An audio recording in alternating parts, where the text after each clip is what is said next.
The diplomatic station orbited peacefully between three star systems, a symbol of cooperation that had taken decades to build. Ambassador Chen Martinez walked through the gleaming corridors, checking his tablet for the 100th time that morning. The Zephyrian delegation would arrive within hours, bringing with them what they called their greatest gift to the galactic community. Their apex hunter, Chen muttered, shaking his head. Of all the things to bring to a peace summit.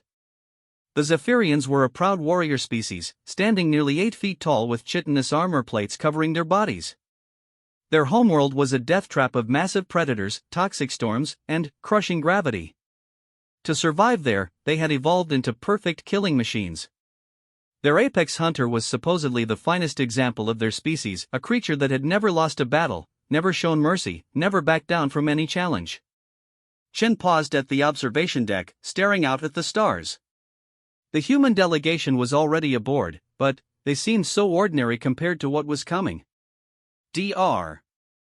Sarah Williams sat in the corner of the waiting area, her 6-year-old daughter Emma coloring quietly beside her.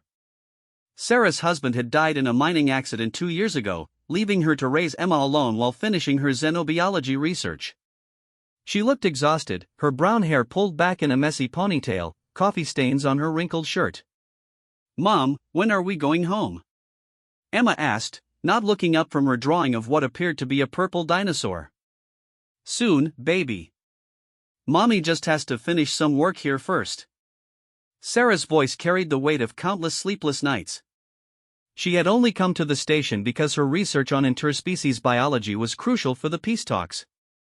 The irony wasn't lost on Chen. While the Zephyrians sent their ultimate warrior, humanity had sent a tired single mother who just wanted to get back to her daughter's bedtime routine. The station's intercom crackled to life. "Attention all personnel. The Zephyrian vessel approaches. Prepare for docking procedures." Chen felt his stomach tighten. He had read the reports about the apex hunter. Its name was Krothzek the Endless, and it had supposedly killed creatures the size of buildings on its homeworld. The Zephyrian military considered it their finest achievement of being bred and trained for one purpose: to destroy anything that threatened its pack. In the docking bay, maintenance crews scrambled to prepare for the arrival. The Zephyrian ship was massive, black metal twisted into aggressive angles that looked more like a weapon than a transport. As it settled into the docking clamps, the entire station seemed to shudder. Sarah barely looked up from Emma's coloring book. "What's that noise, Mommy?" "Just a big ship landing, sweetie. Keep coloring." The airlock hissed open, and the Zephyrian delegation emerged. First came the diplomats, their armor gleaming under the station's lights. They moved with predatory grace, heads constantly turning to scan for threats. Behind them walked their guards, weapons visible despite this being a peaceful meeting. Then came Krothzek the Endless. The creature was magnificent and terrifying. Standing 9 feet tall, its black carapace bore the scars of 1,000 battles. Forearms ended in claws that could slice through steel, and its compound eyes missed nothing as it surveyed its new environment. Every movement spoke of controlled violence, of a being that saw everything as either prey or obstacle. The station personnel who had gathered to watch the arrival unconsciously stepped back. Even the other Zephyrians gave their apex hunter respectful distance. This was death incarnate, evolution's perfect answer to a hostile universe. Ambassador Chen stepped forward with the traditional diplomatic greetings, but his voice trembled slightly. "Welcome to Station Harmony. We are honored by your presence." The lead Zephyrian diplomat, Ambassador Thektar, gestured toward their apex hunter. "Behold Krothzek the Endless, greatest of our kind. We bring it as proof of our strength and as protector of our interests in these negotiations." Chen nodded politely, though sweat beaded on his forehead. And humanity appreciates such formidable protection for these talks. As the delegations moved toward the conference areas, Krothzek's compound eye swept the crowd. It catalogued potential threats with mechanical efficiency: the armed security guards, the maintenance equipment that could be used as weapons, the various exit routes. Its head turned, scanning, analyzing. Then, its gaze fell on Sarah and Emma. The apex hunter paused. Its massive head tilted slightly, studying the human female and her offspring. Sarah was helping Emma put away her crayons, completely unaware she was being watched by one of the galaxy's most dangerous predators. Something flickered across Krothsek's features. Confusion, perhaps. Or curiosity. In its entire existence, it had never encountered prey that showed such casual disregard for its presence. Every creature on its homeworld either fled in terror or attacked with desperate fury when it appeared. This human female did neither. She simply continued her mundane task, occasionally brushing her daughter's hair back with tired but gentle fingers. "Mom, I'm hungry," Emma announced. "I know, baby. Let me find you something." Sarah rummaged through her bag, producing a slightly squished sandwich. "It's peanut butter and jelly. Your favorite." Emma made a face. "It's all smushy. It'll taste the same. Come on, just a few bites." The apex hunter watched this exchange with growing bewilderment. Where was the fear? Where was the recognition of the danger it represented? It had spent its entire life being the most terrifying thing in any room, and this exhausted human was treating it like furniture. Ambassador Thektar noticed their hunter's distraction. "Krothsek, attend. We have work to do." The apex hunter reluctantly followed the delegation, but its eyes kept drifting back to the strange human pair. As they disappeared around a corner, it heard the small one say, "Mommy, why does that bug thing have so many arms?" "Don't point, Emma. It's not polite. And they're not bugs, they're our new friends." Friends. The concept was alien to Krothsek. It had packmates, superiors, inferiors, prey, and threats. But, friends? The word held no meaning in its mental vocabulary. The conference rooms were arranged in neutral territory, with each delegation having equal space and representation.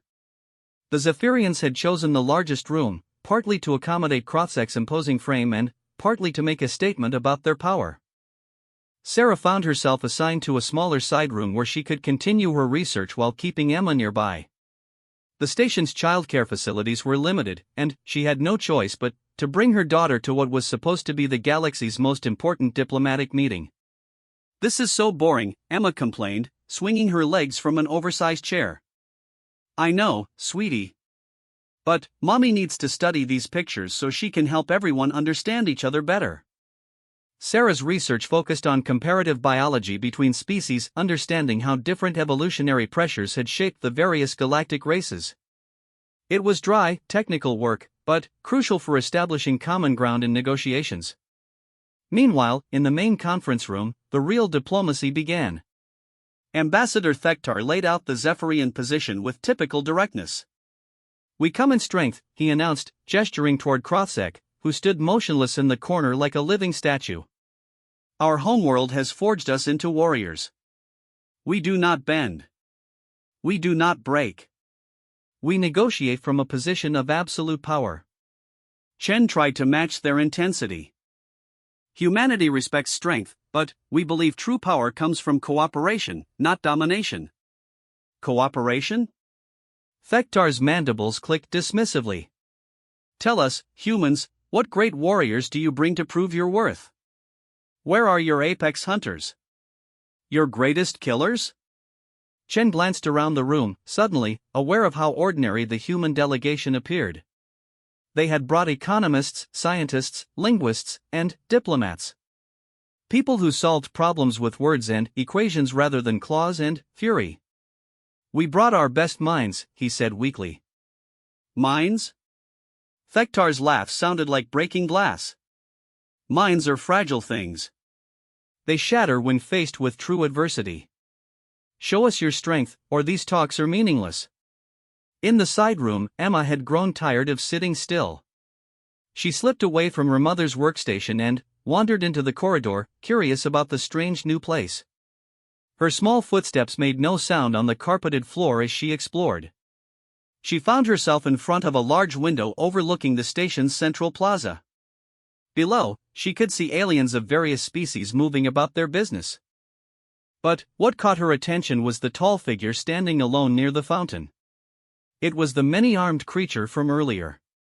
Krothsek stood perfectly still, its compound eyes focused on something she couldn't see. Even from a distance, Emma could sense something sad about its posture. Without fear or hesitation, she made her way down to the plaza. Her mother had taught her to be kind to everyone, and this creature looked lonely. Krotzek became aware of the small human's approach long before she reached it. Every instinct screamed danger, not to itself, but from itself. It was a weapon-given form, and weapons did not interact gently with soft, fragile things.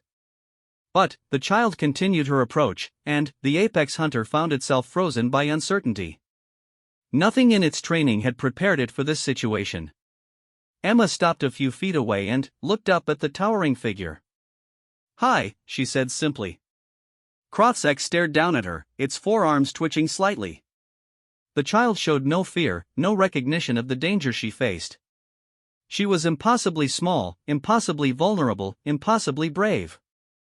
"You look sad," Emma observed. "Are you okay?" The apex hunter's mandibles moved silently. Sad? It had never considered such an emotion.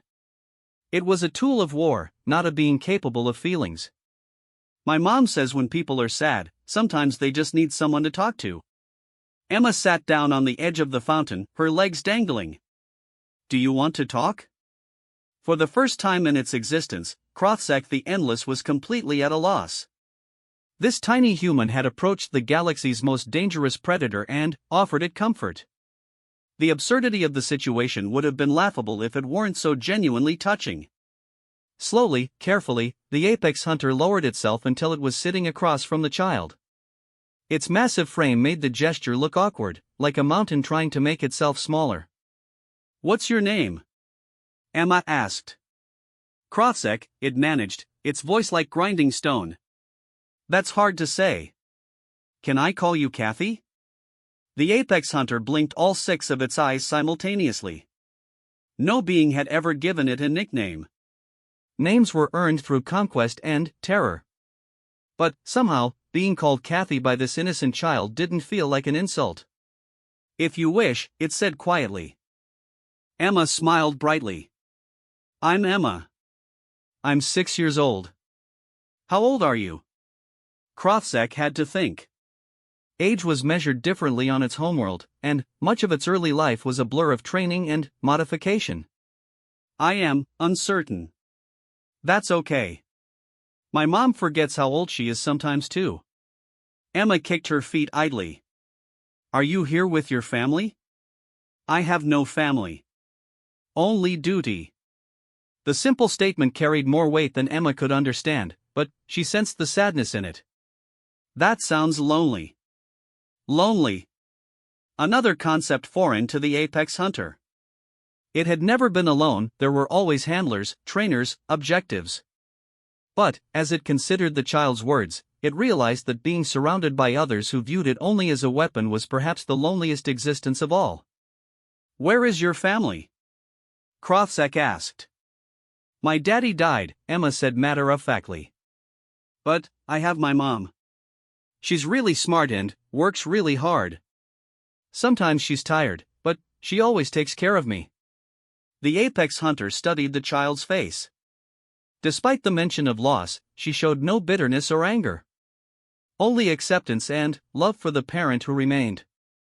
"Your mother sounds formidable," Krotzek said. Emma giggled. "She's not scary like you. She's just really good at taking care of people. She says that's the most important job in the universe. Taking care of people." Krotzek had been designed for the opposite purpose, to end lives, not preserve them. Yet this child spoke of caregiving as if it were the highest calling. The cognitive dissonance was profound. "Do you have people to take care of?" Emma asked. The question struck Krotzek like a physical blow. Its entire existence had been about serving others through violence, but it had never considered the concept of care. It protected through destruction, served through intimidation. But, taking care of someone? Nurturing them? The idea was revolutionary. "I know," it admitted. Emma's face lit up with an idea that would have terrified any adult who knew what she was considering. "Maybe you could help take care of my mom." She works really hard and gets really tired. She could use a friend. A friend. There was that word again. But, now, sitting here with this remarkable child, Krothzek began to understand what it might mean. Not a superior to obey or an inferior to dominate, but an equal to care for. Would your mother want such help? It asked carefully. Mom likes everyone. She says people are good inside, even when they look scary on the outside. Emma stood up and held out her tiny hand. Come on, I'll introduce you. Krothzek stared at the offered hand. It was so small, so delicate. One wrong move and it would crush it utterly. But Emma waited patiently, trust shining in her eyes. Slowly, carefully, the apex hunter extended one massive claw and allowed the child to grasp it. Her tiny fingers couldn't even wrap around the smallest part of its talon, but her grip was firm and confident. This way, Kathy, she said, leading the galaxy's most dangerous predator through the station like he was nothing more threatening than a lost pet. As they walked, other beings in the corridors stopped and stared in shock. The sight of the fearsome Zephyrian apex hunter being led by a 6-year-old human girl defied all logic and expectation. Security guards reached for weapons before realizing the child was in no apparent danger. Sarah was deep in her research when she heard familiar footsteps approaching her workstation. She looked up to see Emma returning, and her heart nearly stopped when she saw what followed her daughter. The massive alien creature ducked through the doorway, its presence filling the small room with barely contained power. Sarah's first instinct was to grab Emma and run, but something in the creature's posture held her back. It moved carefully, almost hesitantly, as if trying to appear less threatening. Mom, this is my new friend Kathy, Emma announced proudly. He was sad, so I talked to him. Can he stay with us? Sarah stared up at the apex hunter, her scientist's mind cataloging details even as her mother's instincts screamed warnings. But Emma showed no fear, and, remarkably, the creature seemed to be making an effort not to frighten them. Hello, Sarah said carefully. I'm Sarah Williams. Thank you for talking with Emma. Krothzek found itself in another unprecedented situation. It had learned the protocols for addressing military superiors, diplomatic officials, and prey species. But it had no template for speaking with a tired mother who was clearly trying to balance caution with politeness for her daughter's sake. The honor is mine, it said, its voice softer than its usual battlefield roar. Your offspring is remarkable. Sarah blinked at the formal phrasing. Emma does tend to make friends easily. I hope she wasn't bothering you. She was not. She offered comfort when I required it. The simple admission hung in the air between them. Sarah had studied enough alien psychology to recognize the significance of what had just been said. This creature, this weapon of war, had just admitted vulnerability to a human stranger. Well, Sarah said, her voice gentle, everyone needs comfort sometimes. You're welcome to stay if you'd like. And so began the most unusual friendship in galactic history between a tired single mother, her fearless daughter, and the apex hunter that had never learned how to be anything other than a weapon until a 6-year-old girl taught it about kindness. 3 days had passed since Emma's unexpected introduction, and the diplomatic station had settled into an unusual rhythm. Krothzek now spent most of its time in Sarah's research room, sitting quietly in the corner while she worked. The apex hunter had discovered something it never knew existed, peace. Sarah had initially worried about the massive predator being around Emma, but her concerns faded as she watched their interactions. Krothzek moved with impossible care around her daughter, always aware of where she was, always ready to catch her if she stumbled. It was like watching a living tank learn to handle butterfly wings. Kathy, look. Emma held up her latest drawing, a colorful picture of the three of them standing together. In the child's artistic interpretation, the fearsome apex hunter looked more like a friendly giant with too many arms. Krothzek studied the picture with the same intensity it once reserved for battle plans. The proportions are inaccurate, it observed seriously. Emma giggled. It's not supposed to be real. It's how I see us. The concept of subjective representation was new to the hunter. On its homeworld, everything was evaluated based on tactical advantage or threat assessment. Art for the sake of expression was meaningless. Yet this simple drawing somehow conveyed emotions it was only beginning to understand. Sarah watched the exchange while pretending to focus on her xenobiology reports. Her research had taken an unexpected turn since Krothsek's arrival. Instead of studying the creature as a specimen, she found herself observing it as an individual struggling with concepts it had never been allowed to explore. "Sarah," Krothsek said, its voice carefully modulated to avoid startling them, "may I ask you something?" She looked up from her tablet. "Of course. You show no fear of me." "Why?" It was a question that had been building for days. Every other being on the station gave the apex hunter respectful distance. Even its fellow Zephyrians treated it with wary caution. But Sarah simply treated it like a person. Sarah set down her tablet and considered her answer carefully. "When I first saw you, yes, I was afraid. You're designed to be frightening. But then, I watched how you moved around Emma. You're capable of incredible violence, but you choose gentleness. That tells me more about who you are than your appearance does." The hunter's compound eyes blinked slowly.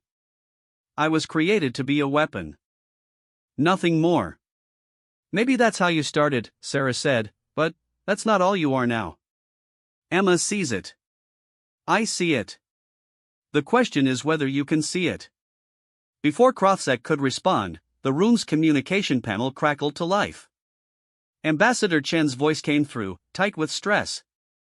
"Dr. Williams, we need you in conference room 7 immediately. There's been a situation." Sarah frowned. "Emma, stay here with Kathy. I'll be right back." As Sarah hurried toward the conference room, Krothsek found itself alone with the child for the first time. Emma seemed unconcerned by her mother's absence, continuing to color while humming tunelessly to herself. "Are you worried about your mother?" the hunter asked. Emma looked up. "A little. But Mom's really smart. She can handle anything." The simple confidence in the child's voice was remarkable. She had absolute faith in her tired, overworked mother's ability to solve any problem. It was the kind of trust Krothsek had never experienced with any of its handlers.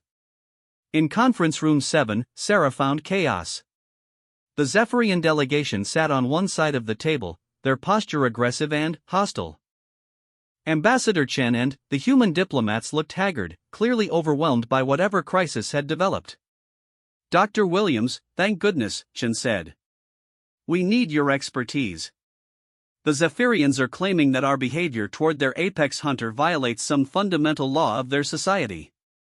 Ambassador Thektar's mandibles clicked ominously. "Your species has corrupted our greatest weapon. It abandons its duties to play with your offspring.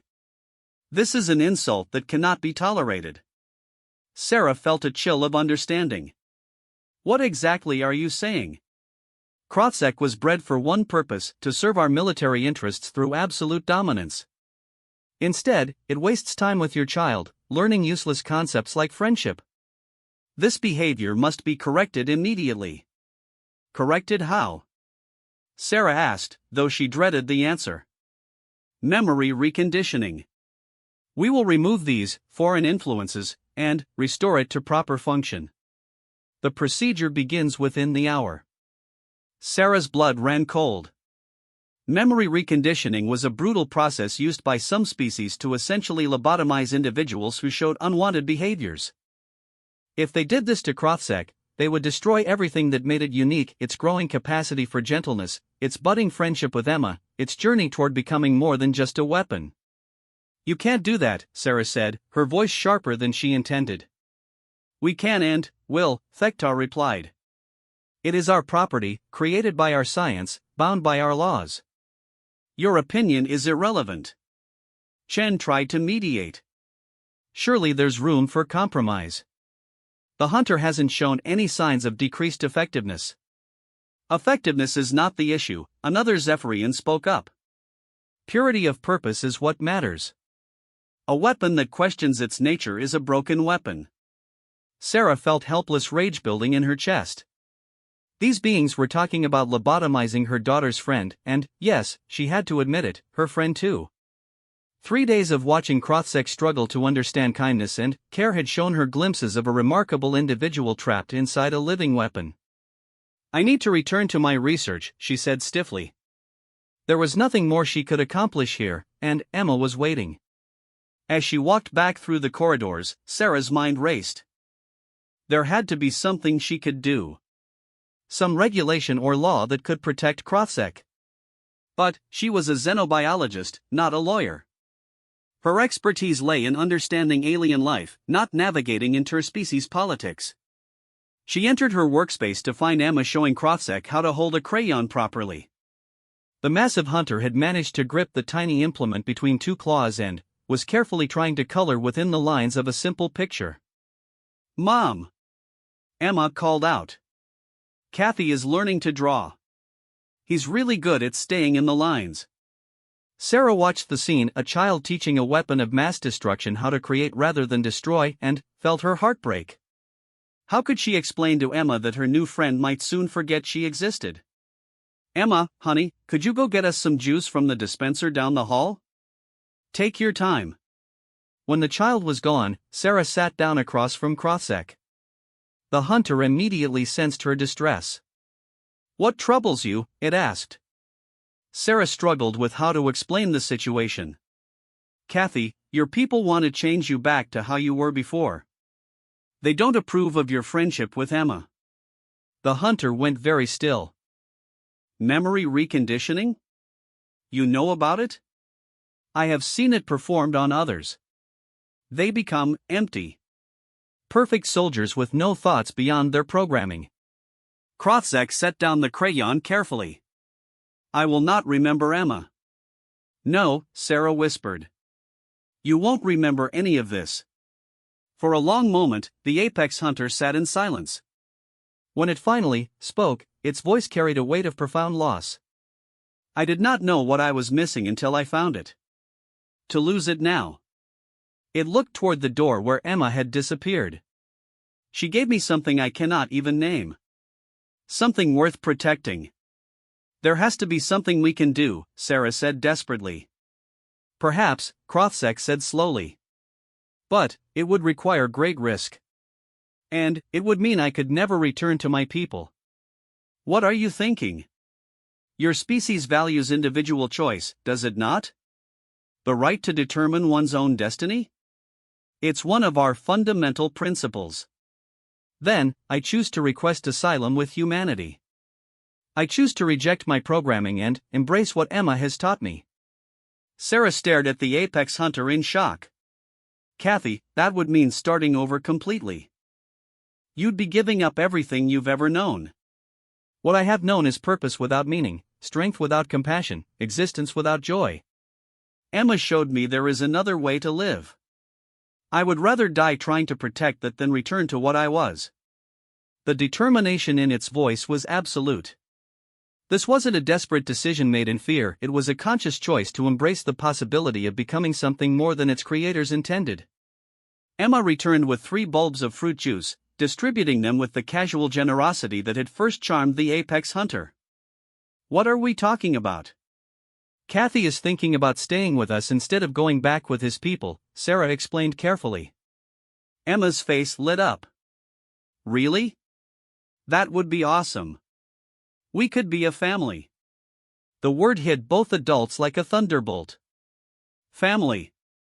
Not just friendship, not just alliance, but the deepest bond Emma knew how to express. The child who had lost her father was offering to share her mother with a creature that had never known love. "Emma," Sarah said gently, "it's not that simple. Kathy's people might not let him stay." "Then, we'll have to convince them," Emma said with the absolute confidence of childhood. "We'll show them how good he is at taking care of people." Krothzek looked down at the child who had changed everything. "You would truly want me as family?" "Duh," Emma said, rolling her eyes in the way only 6-year-olds could manage. "You're already part of our family. You just don't know it yet." Sarah felt tears threatening. Her daughter had just articulated something she hadn't been able to admit to herself. Somewhere in the last 3 days, this impossible creature had become important to them both. Then, we fight, Sarah said firmly. We find a way to make this work. Krothsek's mandibles curved in what might have been a smile. I have never fought for anything but duty. To fight for choice, for family, it seems appropriate. Emma clapped her hands together. This is going to be the best adventure ever. Neither adult had the heart to tell her how dangerous that adventure was likely to become. But, as Sarah looked at the determination in Krothsek's compound eyes and the absolute faith in Emma's expression, she began to think they might actually have a chance. After all, they had already achieved the impossible, they had taught a weapon to love. Compared to that, protecting their family seemed almost easy. The communication panel chimed again, but this time Sarah ignored it. Whatever crisis was developing in the conference rooms could wait. She had more important work to do, figuring out how to save her daughter's friend and, she realized, her own. Outside in the corridor, security forces were already moving into position. The Zephyrians had decided not to wait for formal approval. They would retrieve their property by force if necessary. But, inside the research room, a tired mother, a fearless child, and a reformed apex hunter were planning their own response. They might not have superior firepower or political influence, but they had something the Zephyrians couldn't understand. They had love worth fighting for.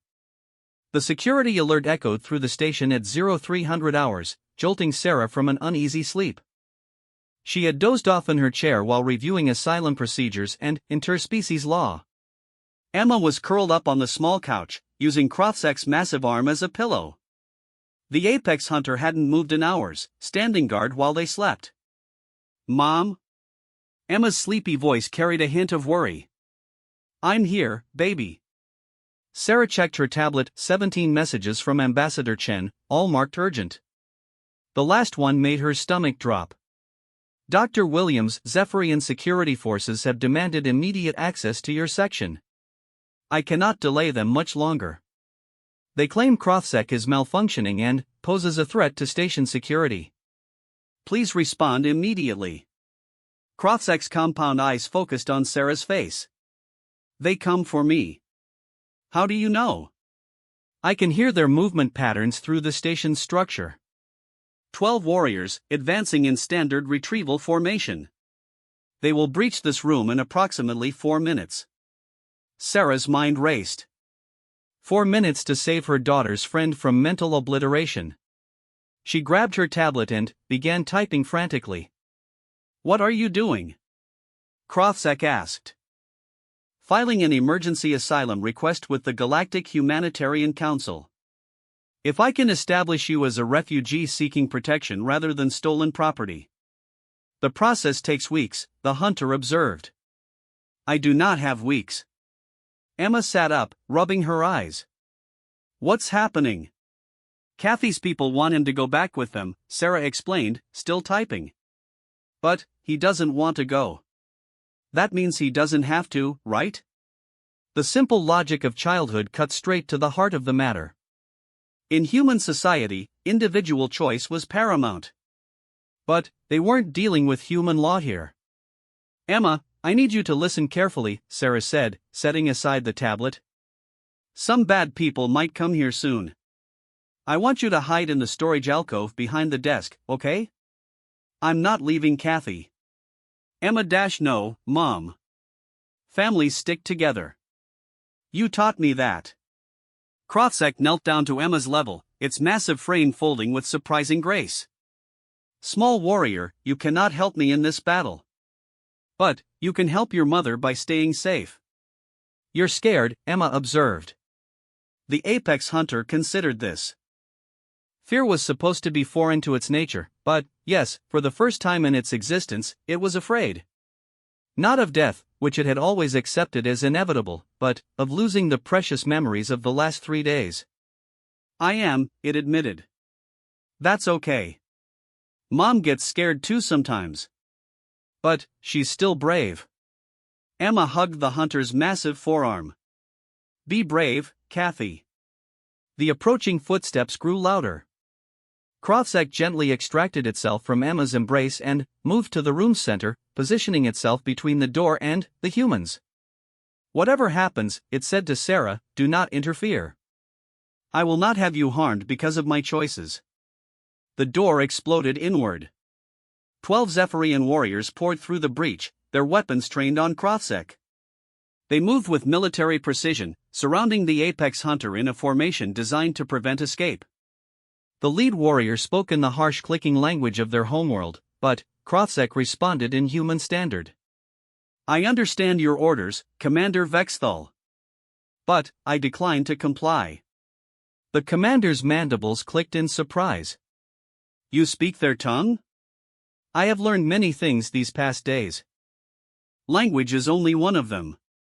You have been corrupted by alien influence. Submit to reconditioning, and your defiance will be forgotten."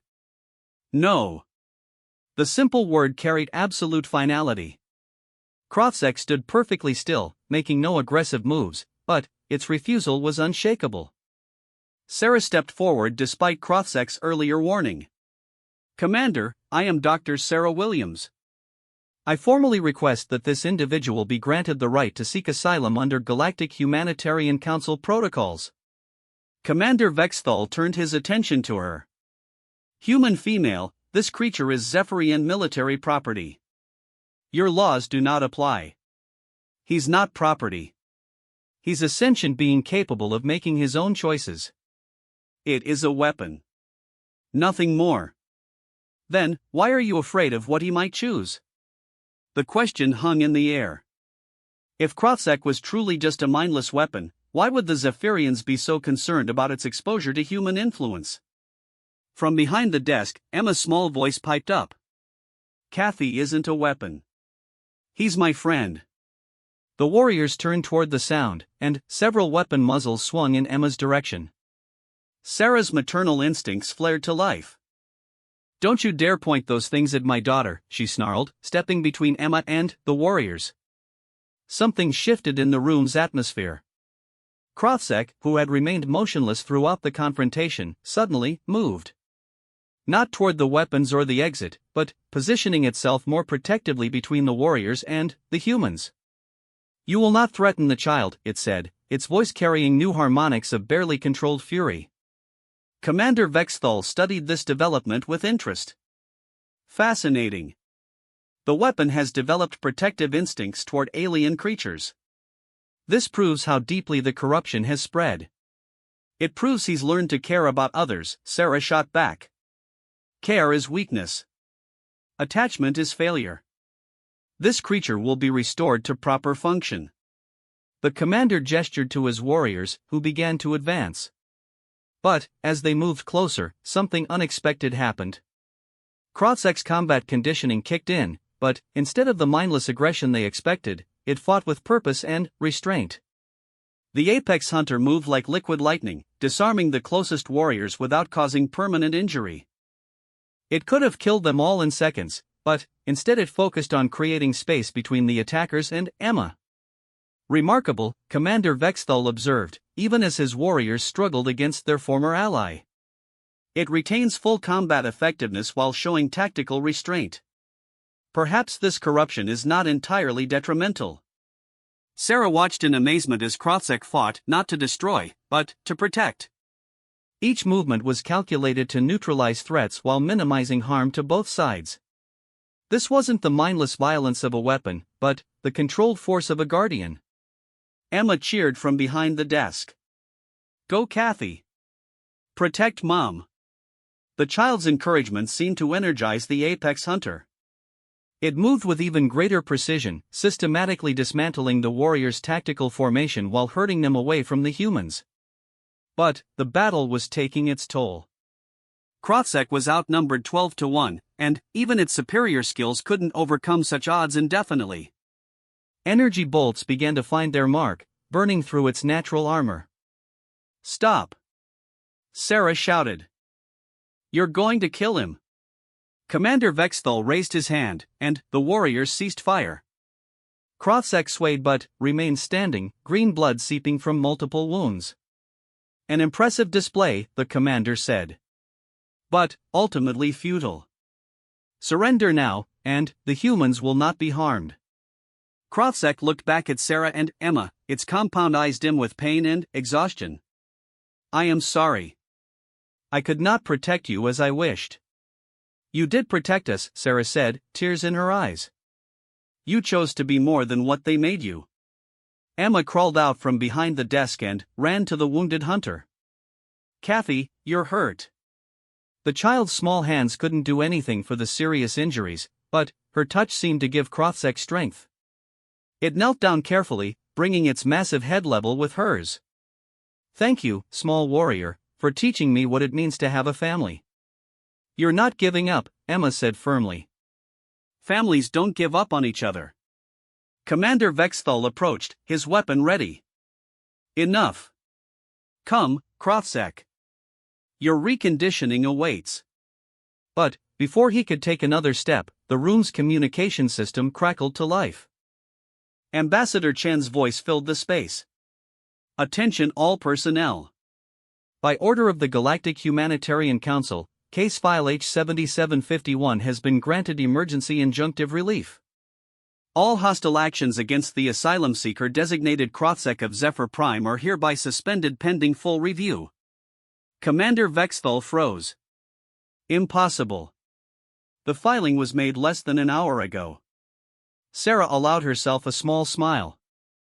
I may just be a tired mom, but I know how to write a compelling brief when my family is threatened. This is temporary at best, the commander warned. The council cannot override legitimate property claims indefinitely. Maybe not, Sarah agreed. But now Kathy has something he never had before, time to make his case. Time to prove he's more than a weapon.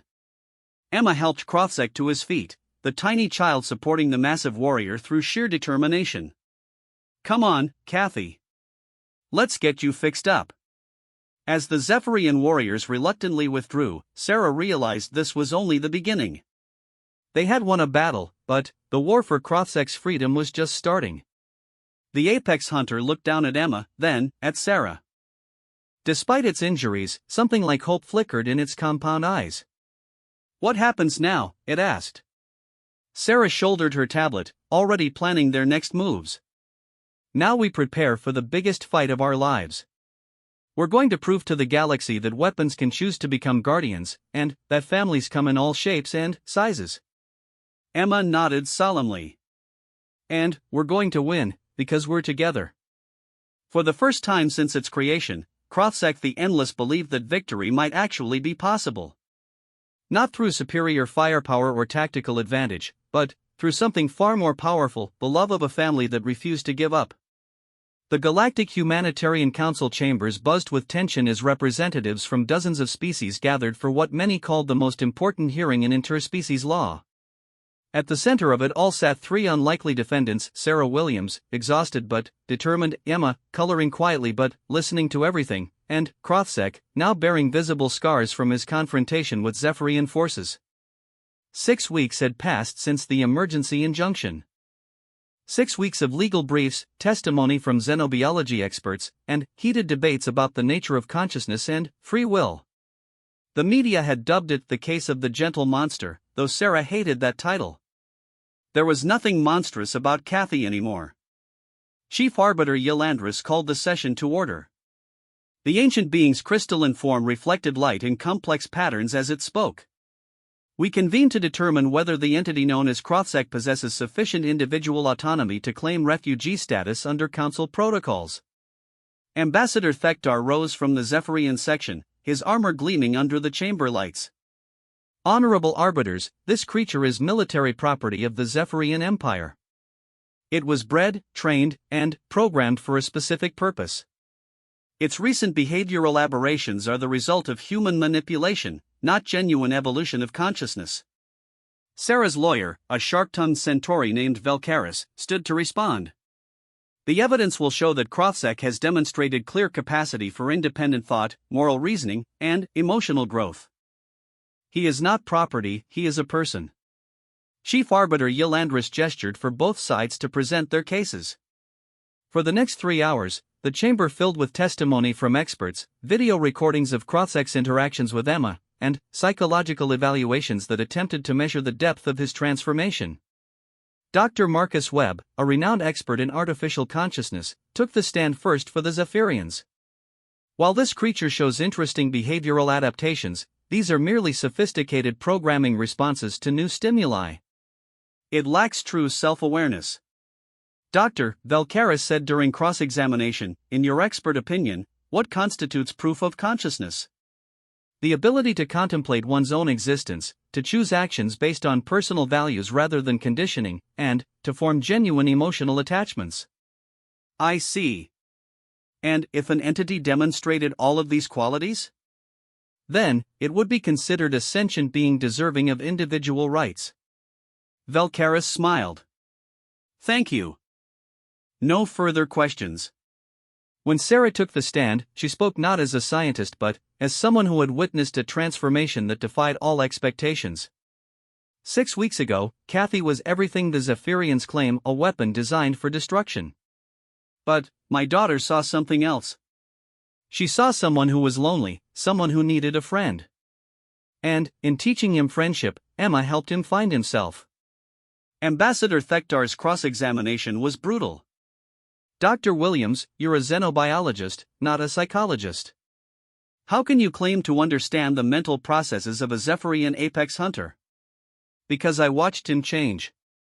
I watched him choose gentleness over violence, care over duty, love over programming. Those aren't the choices of a machine. Or perhaps they are simply new programming installed by your manipulation. Sarah felt anger flare but kept her voice steady. No one programmed Kathy to risk his life protecting Emma. No one taught him to worry when she had nightmares or to carefully color inside the lines because it made her happy. Those behaviors came from something deeper than code. When Krothzek himself took the stand, the chamber fell silent. His massive form barely fit in the witness box, but he spoke with quiet dignity. I was created to be death incarnate, he began. For years, I believed that was all I could be. Then, a small human child offered me friendship without asking for anything in return. She taught me that strength could be used to protect rather than destroy, that purpose could come from love rather than duty. Ambassador Thektar leaned forward. These are pretty words, but can you prove they represent genuine growth rather than programming? Krothzek was quiet for a long moment. Then, he said, before I met Emma and Sarah, I had never made a choice that went against my conditioning. Every action was predetermined by training and instinct. The first truly free choice I ever made was to sit down and talk with a child instead of seeing her as prey or irrelevant. And what makes you believe this was a choice rather than a malfunction? Because it felt like choosing. Because for the first time in my existence, I had to decide what I valued more, following my programming or exploring something new. I chose exploration. I chose growth. I chose family. Chief Arbiter Yelandris asked the question everyone was thinking. If we rule in your favor, what do you intend to do with your freedom? I wish to remain with my family. To help Sarah with her research, to watch Emma grow and learn, to protect them both as any parent or sibling would. I want to use my abilities to serve life rather than end it. And, if you're ordered to return to Zephyrian control? Krothzek's compound eyes found Emma in the gallery. The child gave him an encouraging thumbs up. Then, I will resist, even unto death. I would rather die free than live as a slave to programming I no longer believe in. The most dramatic moment came when Emma was called to testify. The sight of a 6-year-old taking the stand in such a momentous case was unprecedented, but her testimony proved crucial. Tell us about Kathy, Velkaris prompted gently. Emma spoke with the simple honesty that only children possess. He's my friend. He takes care of me and Mom. He's really good at coloring, and he tells me stories about his home planet. Sometimes he gets sad when he thinks about not having a family before us. Are you afraid of him? Why would I be afraid? He's never hurt anyone since we became friends. He protects people now. Ambassador Thektar tried to shake her testimony. Emma, don't you think it's dangerous to trust a creature designed for killing? The 6-year-old fixed him with a stare that would have done credit to a seasoned diplomat. My mom says judging people by what they used to be instead of who they are now isn't fair. Kathy chose to be good. That's what matters. The chamber erupted in murmurs. Out of the mouths of babes, indeed. During closing arguments, both sides pulled out all the stops. Ambassador Thektar painted a picture of dangerous precedent. If military assets could simply choose to abandon their duties, military cohesion would collapse across the galaxy.